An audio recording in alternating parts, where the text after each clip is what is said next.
ফিরে গেলাম সেই ছেলেবেলায়। হ্যালো এভরিওয়ান, কী অবস্থা সবার? আমি আফসানা। আজকে আমি একটা মিমিক্রি করবো, ঠিক আছে?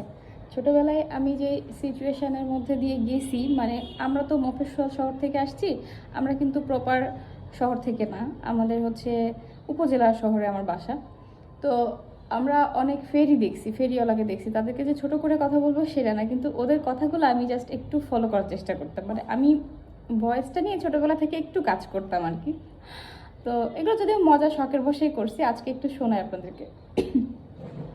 যখন মানে ডিসেম্বর মাস পরীক্ষা শেষ হবে, ডিসেম্বরের শেষের সপ্তাহ অথবা জানুয়ারির শুরুর দিকে থেকে শুরু হবে, ওই যে আঙ্কেলটা আসতো, ব্যাস পেন কাগজ, এই ব্যাস পেন কাগজ, কাগজ কাগজ ব্যাস পেন কাগজ।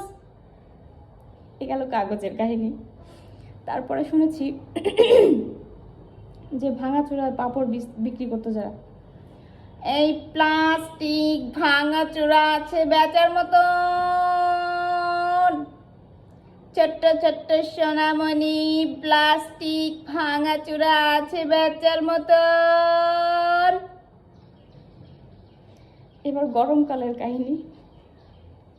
গরমকালে হচ্ছে আইসক্রিমওয়ালা একটা আঙ্কেল ছিল, ওনার মানে পা ছিল না, ওনার সাথে আমার আর আমার একটা ফ্রেন্ড আছে তন্নি, ছোটোবেলার আমাদের মানে খুব ভালো একটা সম্পর্ক ছিল, এমন ছিল যে ফ্রিও দিয়ে দিত মাঝে মাঝে।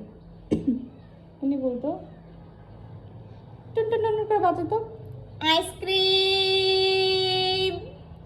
আইসক্রিম, গরমের আরাম গরমের আরাম, খাবেন মজা পাবেন, খাবেন মজা পাবেন, চলে আসেন আমার দোকানের সামনে, আইসক্রিম আইসক্রিম। আপনারা কেউ খারাপভাবে নিয়েন না, জাস্ট আজকে আমার ছোটোবেলার কথাগুলো মনে পড়লো। ইভেন বাসার নিচ দিয়ে হচ্ছে একটা মামা যাচ্ছে, ওই সময় ছোটো পিচ্চিরা দেখি ওইটা কপি করার চেষ্টা করতেছে, তো আমি আমার মানে ছেলেবেলায় ফিরে গেছিলাম। তো কেউ মনে কিছু নেবেন না, আমি কিন্তু মজা করে বলছি। থ্যাংক ইউ সো মাচ সবাইকে এতক্ষণ আমার ভিডিওটা দেখার জন্য।